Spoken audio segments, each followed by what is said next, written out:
বিসমিল্লাহির রহমানির রহিম।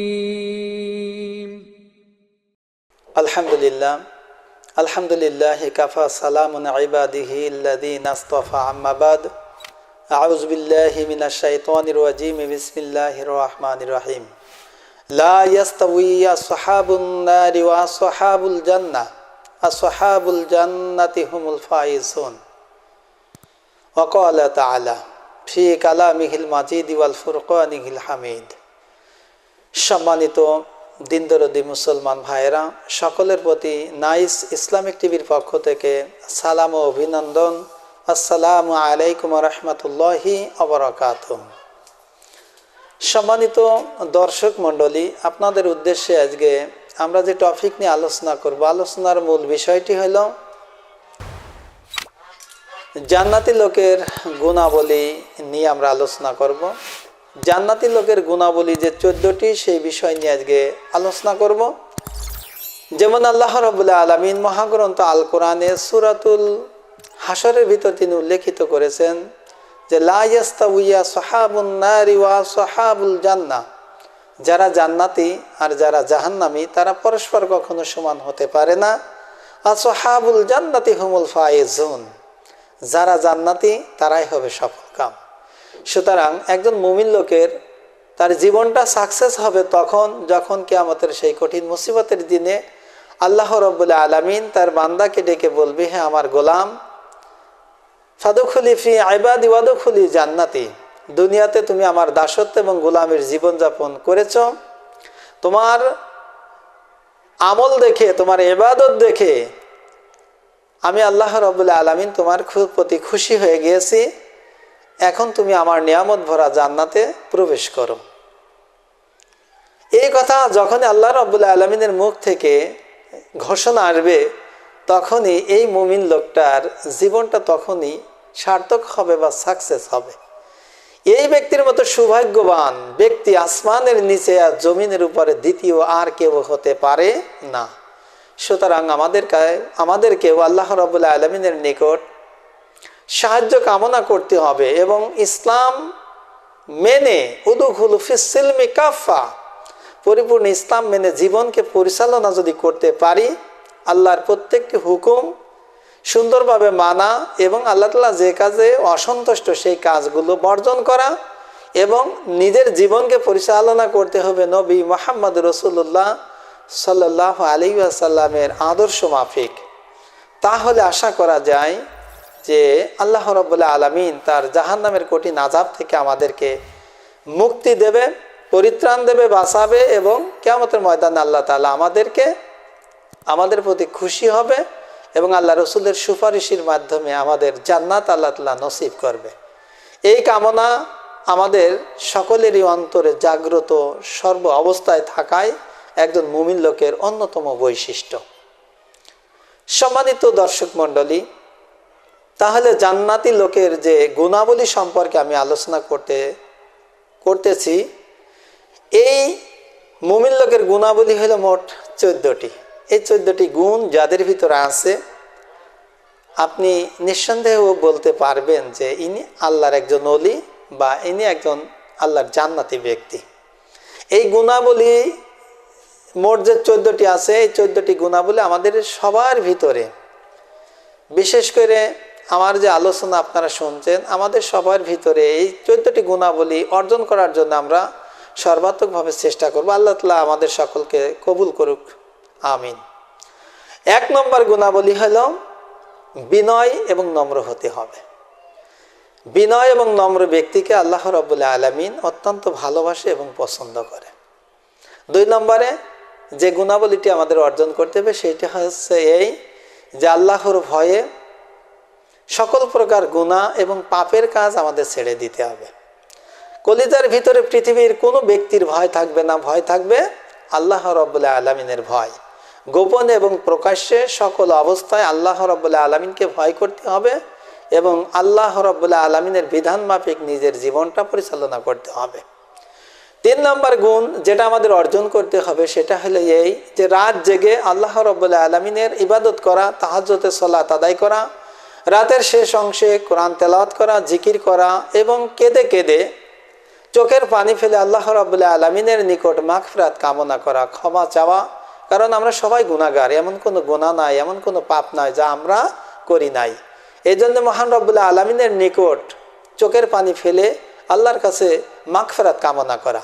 আল্লাহ রাসূল সাল্লাল্লাহু আলাইহি ওয়াসাল্লাম বলেন যে আল্লাহ রাব্বুল আলামিন ওই ব্যক্তির চোখের পানির ফোঁটা সবচেয়ে পছন্দ করে যে ব্যক্তি রাতের শেষ অংশে জেগে জেগে সালাত আদায় করে এবং গুনাহ মাফের জন্য আল্লাহ রাব্বুল আলামিনের নিকট চোখের পানি ফেলে মাগফিরাত কামনা করে। আল্লাহ তাআলা এই কোয়ালিটি সম্পন্ন মুমিনদেরকে অত্যন্ত মহব্বত করে ভালোবাসে।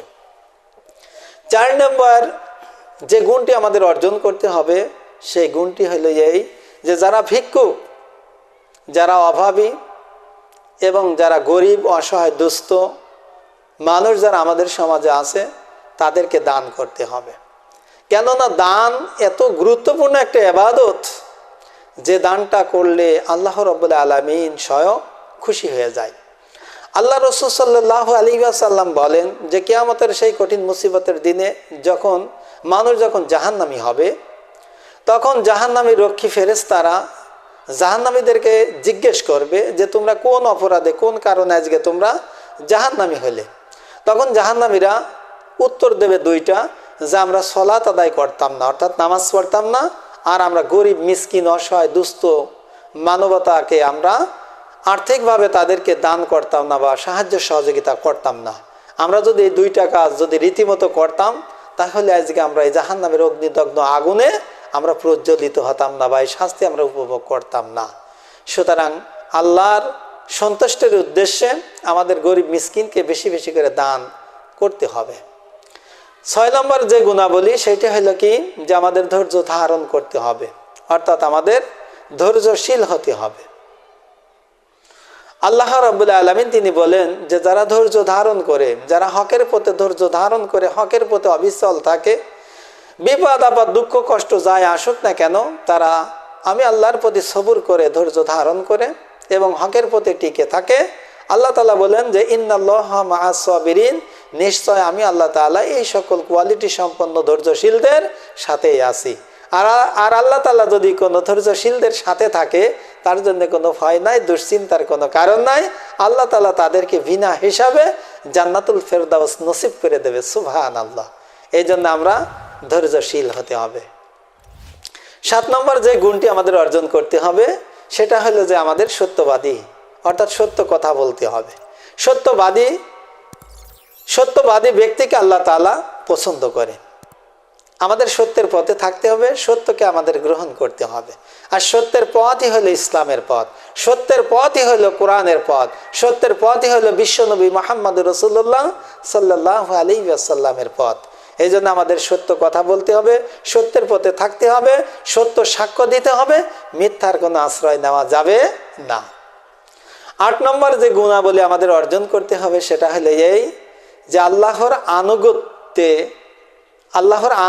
অনুগত থাকা, অর্থাৎ পৃথিবীর কোনো বাতিল শক্তির কাছে মাথা নত না করা, অর্থাৎ আল্লাহর অনুগত থাকা, পৃথিবীর কোনো শক্তি বা কোনো পরোয়া শক্তির কাছে মাথা নত না করা। এই গুণাবলী সম্পন্ন ব্যক্তিরাই হইল আল্লাহ রাব্বুল আলামিনের প্রিয় পাত্র।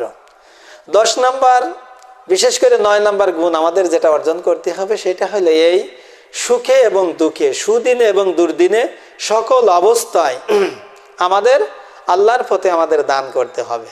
আমরা অনেক মানুষ আছি যখন অর্থ সম্পদ যখন আমাদের বেশি হয় অথবা টাকা পয়সা ইনকাম যখন বেশি হয় তখন আমরা আল্লাহর পথে দান করি। আসলে আল্লাহ তাআলা এই দানটাকে অত অ্যাকসেপ্ট করে না বা অত পছন্দ করে না। ওই ব্যক্তির দানকে সবচেয়ে বেশি আল্লাহ তাআলার পছন্দ করে যে ব্যক্তি সুখে এবং দুঃখে, দুর্দিনে এবং সুদিনে, আর্থিক দুরবস্থায় এবং সচ্ছলতায়, সকল অবস্থায় তারা নিয়মতান্ত্রিক পন্থায় কম এবং বেশি আল্লাহর সন্তুষ্টির উদ্দেশ্যে যারা আল্লাহর পথে দান করে, আল্লাহ রাব্বুল আলামিন এই কোয়ালিটি সম্পন্ন ব্যক্তিদেরকে অত্যন্ত মহব্বত করে ভালোবাসে। 10 নম্বর যে গুণাবলীটা আমাদের অর্জন করতে হবে সেটা হলো এই যে মানুষকে আল্লাহর জন্য ক্ষমা করতে হবে। অর্থাৎ আমরা সবাই আমরা আমাদের ভিতরে ত্রুটি বিচ্যুতি আছে। কিন্তু মুমিন লোকের অত্যন্ত গুরুত্বপূর্ণ একটা গুণাবলী বা বৈশিষ্ট্য হলো এই যে তার উপর কেউ যদি জুলুম করে, তার উপর কেউ যদি অবিচার করে, কোনো ব্যক্তি যদি তার উপর অন্যায় যদি করে, তাহলে সে আল্লাহর সন্তুষ্টের উদ্দেশ্যে আল্লাহর এই বান্দাকে সে মাফ করে দেয়, সে ক্ষমা করে দেয়। কেননা আল্লাহ রাসূল সাল্লাল্লাহু আলাইহি ওয়াসাল্লাম বলেন যে কিয়ামতের ময়দানে আল্লাহ রাব্বুল আলামিন যখন তার বান্দার নিকট থেকে হিসাব নেবে, তখন যারা দুনিয়াতে কি কোনো ব্যক্তি যদি কারোর উপর জুলুম করে, অবিচার করে, অন্যায় করে, সেই ব্যক্তি যদি আল্লাহর ওয়াস্তে, আল্লাহর সন্তুষ্টের উদ্দেশ্যে তাকে যদি মাফ করে দেয়, ক্ষমা করে দেয়, আল্লাহ রাব্বুল আলামিন কিয়ামতের ময়দানে ওই ব্যক্তির অসংখ্য অপরাধ, অসংখ্য দোষ ত্রুটি আল্লাহ তাআলা নিজ গুণে মাফ করে দেবে। তখন ওই ব্যক্তি জিজ্ঞেস করবে যে আল্লাহ, আমার এত দোষ, এত অপরাধ, আপনি আমাকে মাফ করে দিলেন কেন? তখন আল্লাহ তাআলা বলবে যে তুমি তো দুনিয়া থেকে ধৈর্যশীল ছিলে এবং আমার অনেক বান্দা তোমার উপর অন্যায় করেছিল, জুলুম করেছিল, অবিচার তোমার উপর করেছিল, কিন্তু তুমি তাদেরকে আমার সন্তুষ্টের উদ্দেশ্যে আমার ওই বান্দাদেরকে তুমি মাফ করে দিয়েছিলে, যার উপর ভিত্তি করে আমি আল্লাহ তাআলা এই দুর্দিনে, এই অসহায়, এই কঠিন দুরবস্থায় আমি আল্লাহ তাআলা তোমাকেও মাফ করে দিলাম। সুবহানাল্লাহ। এই জন্য আমাদের এই 10 নম্বর গুণটি আমাদের অবশ্যই অর্জন করতে হবে। আল্লাহর জন্য মানুষকে মাফ করে দিতে হবে, ক্ষমা করে দিতে হবে। 11 নম্বর গুণ হলো নামাজ আমরা যখন পড়ি তখন এই নামাজটা খুশু খুশুর সহিত নামাজটা পড়তে হবে। আওয়ালক্তে নামাজ পড়তে হবে এবং নামাজটা বিনয়ের সাথে, খুশু খুজুর সহিত, নম্রতার সাথে, ভদ্রতার সাথে আল্লাহর নৈকট্য অর্জনের নিয়তে আল্লাহ রাসূল সাল্লাল্লাহু আলাইহি ওয়াসাল্লামের সুন্নাহ তরিকায় যে ব্যক্তি নামাজ পড়বে, আল্লাহ তাআলা ওই নামাজের প্রতি খুশি হবে এবং আল্লাহ তাআলা তার প্রতি খুশি হওয়া মানেই সে একজন জান্নাতি মানুষ হবে। সুতরাং 11 নম্বর গুণটা হলো আমরা যখন নামাজ পড়ব অবশ্যই নামাজের প্রতি যত্নবান হব এবং নামাজটাকে আমরা খুব সুন্দর করে আল্লাহর নৈকট্য অর্জন করার নিয়তে আমরা সুন্দরভাবে নামাজটা আদায় করব। আমাদের 12 নম্বর যে গুণটি আমাদের অর্জন করতে হবে, সেই 12 নম্বর গুণটি হলো অনর্থক কথাবার্তা বলা থেকে আমাদেরকে নিজেকে সেভ রাখতে হবে। অনর্থক কথা বলা এটা হচ্ছে মুমিন লোকের বৈশিষ্ট্য না। মুমিন লোক কথা কম বলে, কিন্তু যেটা বলে গুরুত্বপূর্ণ কথা বলে। কেননা আল্লাহ রাব্বুল আলামিন তিনি উল্লেখিত করেন সুম্মা লা তুসআলুন্না ইয়াউমাইযিন আনিন নাঈম, অতঃপর সেদিন অর্থাৎ কিয়ামতের ময়দানে আমি আল্লাহ রাব্বুল আলামিন যত নিয়ামত তোমাদেরকে দিয়েছি প্রত্যেকটি নিয়ামত সম্পর্কে আমি তোমাদের নিকট থেকে জিজ্ঞাসা করব। সুতরাং আমরা অনর্থক কথা বলা এটা মুমিন লোকের বৈশিষ্ট্য না। আমরা যখন কথা বলবো কার্যকারী কথা বলবো, বেশি বাজে কথা বলবো না।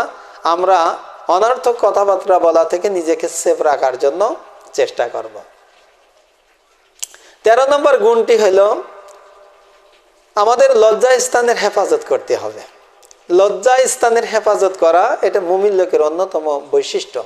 আল্লাহ রাসূল সাল্লাল্লাহু আলাইহি ওয়াসাল্লাম বলেন যে তোমরা যদি 2টা জিনিসের গ্যারান্টি যদি দিতে পারো তাহলে আমি আল্লাহ রাসূল সাল্লাল্লাহু আলাইহি ওয়াসাল্লাম তোমাদের জন্য জান্নাতের গ্যারান্টি দেব। সুবহানাল্লাহ।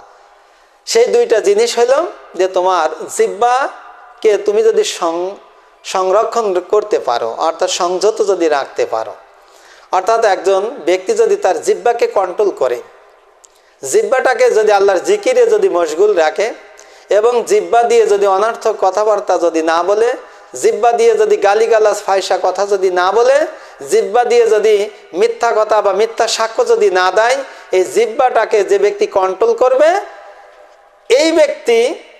আর 2 নম্বর হলো আল্লাহ রাসূল সাল্লাল্লাহু আলাইহি ওয়াসাল্লাম বললেন তোমার 2 উরুর মাঝের অংশকে তুমি যদি হেফাজত করো, অর্থাৎ লজ্জা স্থানকে কোনো ব্যক্তি যদি হেফাজত করে, আল্লাহ রাসূল সাল্লাল্লাহু আলাইহি ওয়াসাল্লাম বলেন যে এই 2টা অঙ্গ, 1 নম্বরে জিহ্বা, 2 নম্বরে হলো লজ্জা স্থান।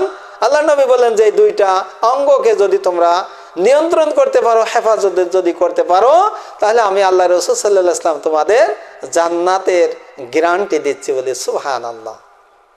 তাহলে আমরা 13 নম্বর গুণটি অর্জন করার জন্য চেষ্টা করব। 14 নম্বর গুণটি অর্থাৎ সর্বশেষ গুণটি হলো আমাদের আমানতদারিতা রক্ষা করতে হবে। আমানতদারিতা রক্ষা করা মুমিন লোকের অন্যতম একটি বৈশিষ্ট্য।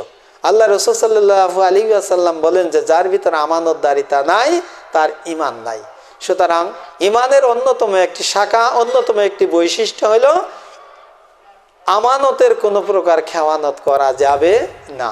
আসুন আমরা সংক্ষিপ্ত স্বরে আমরা যে জান্নাতি লোকের গুণাবলী সম্পর্কে যে 14টি বিষয় আলোচনা করলাম, এরই আলোকে আসুন আমরা আমাদের জীবনটাকে সুন্দরভাবে গঠন করে আল্লাহর নৈকট্য অর্জনের মাধ্যমে আল্লাহ রাব্বুল আলামিনের সেই নিয়ামত ভরা জান্নাতে যাতে যেতে পারি, এ আশাবাদ ব্যক্ত রেখে আজকের আলোচনা এ পর্যন্ত শেষ করছি। ওয়া আখিরি দাওয়ানা আলহামদুলিল্লাহি রাব্বিল আলামিন।